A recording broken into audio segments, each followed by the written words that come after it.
নমস্কার চাষি বন্ধুরা, গ্রিন গার্ডেন উইথ ফার্মার্সের নতুন আরেকটা ভিডিওতে আপনাদের সবাইকে স্বাগতম জানাই।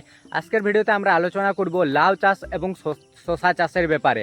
লাউ চাষ এবং শশা চাষ এই সময়টাতে বর্ষাকালে আপনারা কীরকমভাবে করবেন, লাউ এবং শশার পরিচর্যা কীরকমভাবে নেবেন, জমিতে আপনাদের এই যে এখন বর্ষাকালীন আপনারা লাউ চাষ করবেন, ফাঙ্গাসের অ্যাটাক আসলে কোন ফাঙ্গিসাইড স্প্রে করবেন, মাছি পোকার আক্রমণ নিয়ন্ত্রণ করতে আপনারা কোন ওষুধকে স্প্রে করবেন, এই ব্যাপারে ডিটেলস আলোচনা করব। ভিডিওটা অবশ্যই আপনারা শেষ পর্যন্ত দেখবেন এবং আমাদের এই ভিডিওটা যদি আপনাদের সবার ভালো লাগে অবশ্যই আমাদের এই ভিডিওটিকে লাইক করবেন, কমেন্ট করবেন এবং চ্যানেলকে সাবস্ক্রাইব করে দিয়ে যাবেন। চলুন ভিডিওটা শুরু করি। চাষি বন্ধুরা, আপনাদের সবাইকে আমি আগের ভিডিওতে দেখিয়েছিলাম একটা লাউ চাষের ভিডিওতে যে মাচায় আপনারা লাউ চাষ করলে কি কি সুবিধা পাবেন। এই ভিডিওতে বলবো আপনারা যারা মাটিতে লাউয়ের চাষ করছেন, এই যে জমিতে দেখুন মাটিতে লাউয়ের চাষ করা আছে, তাহলে এরকমভাবে লাউ চাষ করলে আপনারা কি সুবিধা পাবেন বা এটাতে অসুবিধা কি কি হতে পারে এই ব্যাপারেও আলোচনা করব, বা এরকম চাষের পরিচর্যা আপনারা কীরকমভাবে নিলে ভালো ফলন পাবেন। প্রথমত দেখুন এই যে লাউয়ের জমিটা আমি দেখছি, পাতা দেখুন রেড পাম্পকিন বিটলের আক্রমণ, এটা পুরোপুরি বোঝা যাচ্ছে যে রেড পাম্পকিন বিটলের আক্রমণের ফলে এটা হয়েছে। রেড পাম্পকিন বিটল অনেক ভিডিওতে আপনাদেরকে দেখেছি যে আমার জমিতে ছোট গাছ ছিল তখনও লেগেছিল। এই রেড পাম্পকিন বিটল এখন অবশ্য নেই, কিন্তু পাতার এই কন্ডিশনটা রেড পাম্পকিন বিটলই করেছে এবং জমিতে ফুলজালি দু একটা, এই জমিতে এই দেখুন এখন নতুন নতুন ডগা আসছে, নতুন নতুন ফুলজালি দু একটা এই আসছে জমিটাতে। তাহলে এই সময়টাতে পরিচর্যা কি কি হবে, প্রথমত আপনাদেরকে গাছের পাতাকে কিন্তু সুন্দর রাখতে হবে। গাছের পাতা যদি এরকমভাবে নষ্ট হয়ে যায়, যেরকম এই পাতাটা দেখুন নষ্ট হয়ে যাচ্ছে, এরকমভাবে নষ্ট হলে কিন্তু ভালো ফলন পাওয়াটা একটা মুশকিল ব্যাপার আছে। ভালো ফলন পেতে গেলে প্রথমে আমাদেরকে গাছের পরিচর্যাটা কিন্তু ধ্যানে রাখতে হবে। যেমন জমিতে এই যে মাছি এবং পোকার আক্রমণ হচ্ছে, যেমন রেড পাম্পকিন বিটল যে আছে, রেড পাম্পকিন বিটল অনেক ক্ষতি করে এবং পাতার কন্ডিশনটাকেও খারাপ করে দেয়, তখন ফলনটা আপনারা অনেক কম পাবেন। এরপরে দেখুন আপনাদেরকে যেটা দেখাতে চাইছি, পাতা কিন্তু এরপরে রেড পাম্পকিন বিটলের আক্রমণ আগে হয়েছিল, কিন্তু এখন আর জমিতে রেড পাম্পকিন বিটলের আক্রমণ নেই এবং পাতা অনেকটাই ভালো আছে আগের তুলনামূলকভাবে। চাষি বন্ধুরা, রেড পাম্পকিন বিটলের আক্রমণ থেকে এই চাষি তো তার জমিকে বাঁচিয়ে নিয়েছে, কিন্তু আপনাদের জমিতেও রেড পাম্পকিন বিটলের আক্রমণ আসতে পারে। তার জন্য আপনারা কি স্প্রে করবেন, অনেক ভিডিওতে বলেছি থাইমোথক্সামের স্প্রের কথা। থাইমোথক্সাম রেড পাম্পকিন বিটলকে অনেকটা কন্ট্রোল করতে পারে। থাইমোথক্সাম না হলে আপনারা প্রোফেক্ট সুপারকে ব্যবহার করতে পারেন। প্রোফেক্ট সুপারতেও কিন্তু রেড পাম্পকিন বিটল অনেকটাই কন্ট্রোল হয়, আমি নিজেও স্প্রে করেছি এবং এখন এই জমিতে পাতার কন্ডিশন ভালো আছে। কিন্তু এই বর্ষাকালীন সবজি চাষে, বর্ষাকালীন লাউ চাষ বা শশা চাষ আপনাদেরকে দেখাবো। আগের জমিতে শশারও চাষ করা আছে। শশা চাষ বা লাউ চাষে সমস্যা যেটা হয় সেটা পাতাতে ফাঙ্গাসের অ্যাটাক বেশি পরিমাণে আসতে খুঁজে, এবং পাতাতে যদি ফাঙ্গাসের অ্যাটাক এসে যায় তাহলে কিন্তু একটা ভয়ানক সমস্যা হবে, পাতা খারাপ হয়ে যেতে পারে। পাতাতে ফাঙ্গাসের অ্যাটাক আসার লক্ষণগুলো কি কি সেটাও আমি আপনাদেরকে দেখাবো। প্রথমত যে পাতাগুলোকে রেড পাম্পকিন বিটল নষ্ট করেছে সেই পাতাগুলো তো পুরোপুরি খারাপ হয়ে গেছে এবং নতুন পাতা যেগুলো এসেছে সেই পাতাগুলো কিন্তু ভালো আছে। এই পাতাতে দেখবেন অনেক সময় হলুদ ভাব আসবে, হলুদ ভাব আসবে, কালো কালো ছোপ আসতে পারে, বিভিন্ন রকম ফাঙ্গাস অ্যাটাক আসতে পারে। যেমন আপনারা অনেক ভিডিওতে দেখেছেন আর্লি ব্লাইট, লেট ব্লাইট, এই ধরনের সমস্যা অনেক কিছুই হতে পারে। পাতাকে আমাদেরকে ভালো রাখতে হবে। তার জন্য এই বর্ষাতে এই যে রিসেন্ট 1-2 দিনে আমার এখানে বৃষ্টি পড়েছে এবং বৃষ্টি পড়াতে কী হবে, গাছের পাতা আরও খারাপ হতে চাইবে, কারণ বৃষ্টি যখনই রাত্রিবেলা বৃষ্টি আসে তখন এই ফাঙ্গাসের যে স্পোরগুলো মাটিতে থাকে তারা গাছের পাতাতে লেগে পাতাকে ফাঙ্গাসের অ্যাটাক করতে পারে, পাতাকে খারাপ করতে পারে। তার জন্য আপনারা ভালো ফাঙ্গিসাইড যেগুলো আছে, আপনারা যদি অর্গ্যানিক ফাঙ্গিসাইড ব্যবহার করতে চান, যেমন পাতার কন্ডিশনকে এরকম সবুজ ভাব এবং দারুণ সুন্দর রাখার জন্য আপনারা যদি চান যে আমি ভালো মতোভাবে একটু পরিচর্যা করব অর্গ্যানিকলি ভাবে, চাষি বন্ধুরা পাতার উপরে রেড পাম্পকিন বিটল বসে আছে, মানে লাউয়ের জমিতে রেড পাম্পকিন বিটলের আক্রমণ এখনও আছে। তাহলে এখন প্রথমে আমাদেরকে যেটা দেখতে হবে, এই চাষির প্রথম কাজ হবে যে এই রেড পাম্পকিন বিটল যে আমি দেখতে পাচ্ছি পাতার উপরে পাতাকে কুড়ে কুড়ে খাচ্ছে, দেখুন আপনারা দেখতে পাবেন স্ক্রিনে, এই রেড পাম্পকিন বিটলকে খুব জলদির মধ্যে বিকেল বেলাতেই যাতে থাইমোথক্সামকে স্প্রে করা হয়, নয়তো প্রোফেক্ট সুপারকে, নয়তো এই রেড পাম্পকিন বিটল যে ঘটনাটা করবে এই দেখুন এই রকম হয়ে যাবে পাতার অবস্থা। এই যে পাতাতে এই রেড পাম্পকিন বিটল বসে আছে, দেখুন পাতাটা কত সুন্দর আছে। এবং প্রথম আপনাদেরকে দেখাবো একটা দাগের মতো আপনারা দেখতে পাচ্ছেন, যেমন গোল একটা দাগ করে দিচ্ছে, এরপরে ওইখানে ছিদ্র হবে এবং পুরো পাতাকে এরকমভাবেই এই রেড পাম্পকিন বিটল নষ্ট করে। ঠিক আছে, এই দেখুন দাগটা এই মতো, এই দেখুন পাতাতে একটা দাগ ছড়ে গেলো, একটু একটু এত ছোট দাগ, পুরো পাতাতে কোথাও নষ্ট করিনি, দেখুন একটা কালো দাগ মতো হয়ে গেছে। এটাই হচ্ছে রেড পাম্পকিন বিটলের আক্রমণ। এবং ফাঙ্গাসের অ্যাটাকের যেটা কথা বললাম, আপনারা লিবিক্স কোম্পানির যে থান্ডাস আছে organic fungicide 2 gram per litre of water হিসাবে মেশাবেন এবং জমিতে স্প্রে করবেন। দেখবেন আপনাদের জমিতে ফাঙ্গাসের অ্যাটাক থেকে আপনারা আপনাদের লাউ জমিকে বাঁচাতে পারবেন।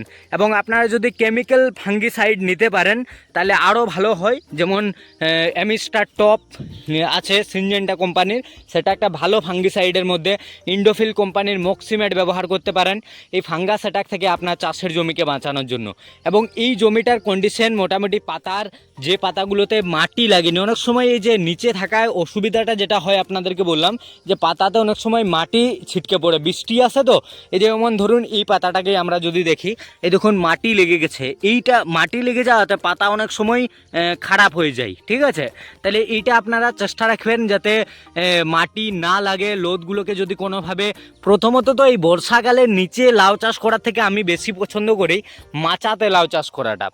এই যে যেমন ধরুন পাতার কন্ডিশন এদিকে খারাপ হয়ে যাচ্ছে, এই দেখুন পাতার কন্ডিশন খুব খারাপ, একদম মানে পাতা পুড়ে পুড়ে পুড়ে পুড়ে টাইপের হয়ে যাচ্ছে। তাহলে এইগুলো একটু সমস্যা আছে। এরপর আপনাদেরকে দেখাবো আর একটা সমস্যা, যেমন জল দাঁড়িয়ে যাওয়া। এই যে চাষি এই জমিটা চাষ করেছেন, এই যে জল দাঁড়িয়ে আছে, এই জল দাঁড়িয়ে যাওয়াটা কিন্তু তার বিরাট একটা মানে ক্ষতি করবে, বিরাট ক্ষতি করতে পারে।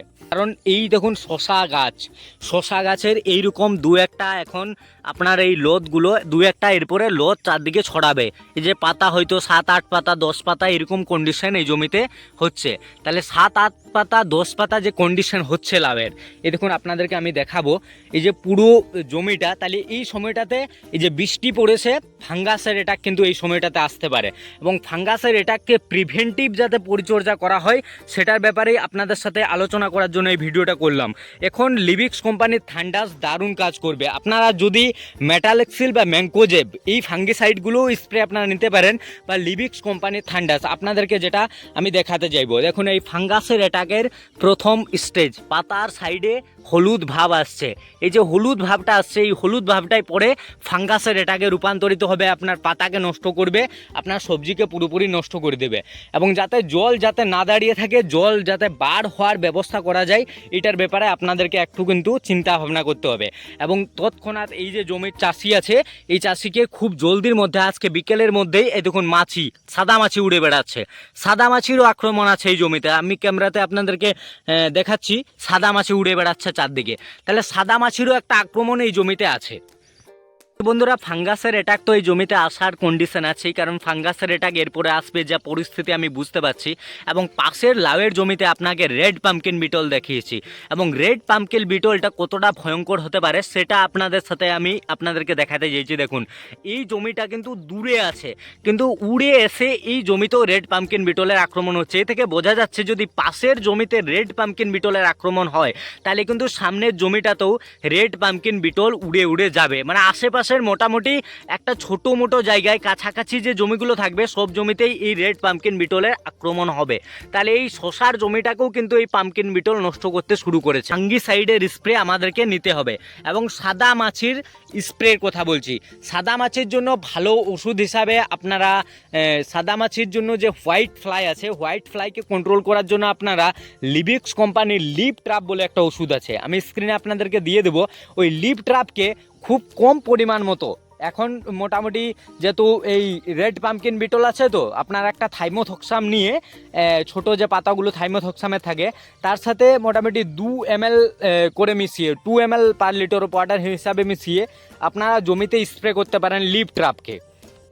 চাষি বন্ধুরা, সাদা মাছিকে কন্ট্রোল করার জন্য লিপ ট্র্যাপের মোটামুটি স্প্রে আমি চাষির সাথে গল্প করেছিলাম। একজন চাষি লিপ ট্র্যাপ ব্যবহার করেছিলেন এবং ভালো কাজ পেয়েছেন। আপনি ওই থাইমোথক্সামকে নেবেন এবং লিপ ট্র্যাপ 2 ml হিসাবে নিয়ে জমিতে স্প্রে করবেন সাদা মাছিকে কন্ট্রোল করার জন্য। এবং আমরা আরও দেখতে চাইবো যে জমিতে কি সমস্যা আছে। এই যে আমি এখন বর্ষাকালীন আমরা শশা চাষ করছি চাষিরা, তাহলে বর্ষাকালীন শশা চাষ করে যাতে আমরা ভালো ফলন আনতে পারি, তার জন্য তো আমরা চাষবাসটাকে করি। পাতার কন্ডিশন যাতে আমরা ভালো রাখতে পারি, ফলন যাতে বেশি পরিমাণে পাই, তার জন্য ছোট থেকেই আমাদেরকে কিন্তু পরিচর্যাটা ঠিকঠাক মতো আমাদেরকে নিতে হবে। এবং ছোট থেকে যদি আমরা পরিচর্যাটা না নিই তাহলে কিন্তু আমরা ভালো ফলন পাবো না। এই যেমন গাছের কন্ডিশন এখন ভালো আছে, গাছের কন্ডিশন দেখুন। এই যে নিচে চাষ করাতে এই মাটি লাগা সমস্যাটাতে, পাতাতে মাটি লেগে যাওয়ার সমস্যাটা হয়, কিন্তু এই মাছিকে পোকাকে আক্রমণ ঠেকানোর পরে আমাদের প্রথম যে পরিচর্যা থাকবে, এই যে গাছ এখন বাড়ছে, যে গাছের দু একটা লতানো কন্ডিশন আছে, দেখুন গাছের লতানো কন্ডিশন আছে, এই সময়টাতে আমরা স্প্রে করতে পারি একটা হিউমিক অ্যাসিড লিকুইডকে, হিউমিনাল গোল্ডকে এই সময়টাতে স্প্রে করব, যাতে সবুজা ভাবটা আমার থাকে এবং মাইক্রোনিউট্রিয়েন্টের অভাবজনিত কারণে যাতে কোনো সমস্যা না হয়, তার জন্য ফ্লাস্কে আমরা স্প্রে করব। আমি যেটা আমার জমিতে করে থাকি, কারণ সবুজ ভাবটা যদি আপনি ধরে রাখতে চান তাহলে মাইক্রোনিউট্রিয়েন্ট স্প্রে কিন্তু করতে হবে। যেমন আমাদের মানুষের ক্ষেত্রে যেমন কার্বোহাইড্রেট এইসব জিনিসগুলো খাওয়ার পরেও আমাদের মাইক্রোনিউট্রিয়েন্টের প্রয়োজন হয়, সেরকম গাছের ক্ষেত্রেও কিন্তু মাইক্রোনিউট্রিয়েন্টের প্রয়োজন আছে। মাইক্রোনিউট্রিয়েন্ট আপনাদেরকে জমিতে স্প্রে করতে হবে যদি আপনারা ভালোভাবে ফলনটা আনতে চান বা ভালো ফলন আপনারা পেতে চান। দেখুন, এবং পাতাকে এই দেখুন সাদা মাছি কিন্তু ভয়ঙ্কর।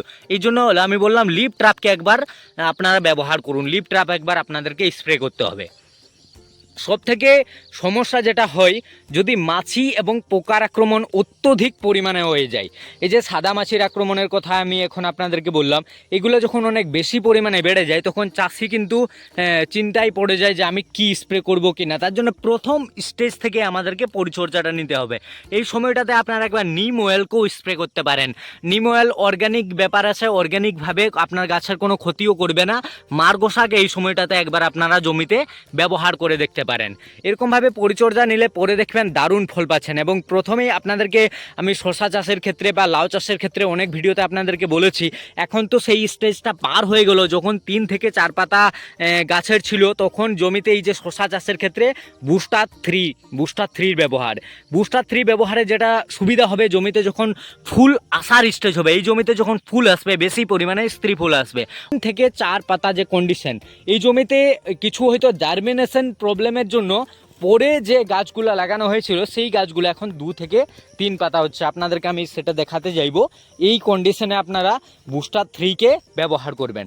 মোটামুটি এই যে কন্ডিশনটা পাতার, এই দেখুন 3 থেকে 4টি পাতা, এই যে 3 থেকে 4টি পাতা হচ্ছে, এই সময়টাতে বুস্টার 3 ব্যবহার করবেন। এবং লায়ের ক্ষেত্রে এইরকম 3-4 পাতা কন্ডিশনে বুস্টার 1কে আপনারা ব্যবহার করবেন জমিতে অনেক বেশি পরিমাণে ফলন পাওয়ার জন্য। এবং ঠিকঠাকভাবে পরিচর্যাটা করুন। ভিডিওর মাধ্যমে যতটা সাহায্য করার, আমি নিজেও চাষবাস করছি, চাষিদের সাথে আলোচনা করি, আপনাদের সাথে সবগুলোই আমি শেয়ার করতে থাকি। আমাদের এই ভিডিওটা আপনাদের সবাদের কেমন লেগেছে অবশ্যই কমেন্ট করে জানাবেন এবং চ্যানেলকে সাবস্ক্রাইব করে যাবেন। যারা শেষ পর্যন্ত দেখেছেন তাদের সবাইকে ধন্যবাদ। Thanks for watching.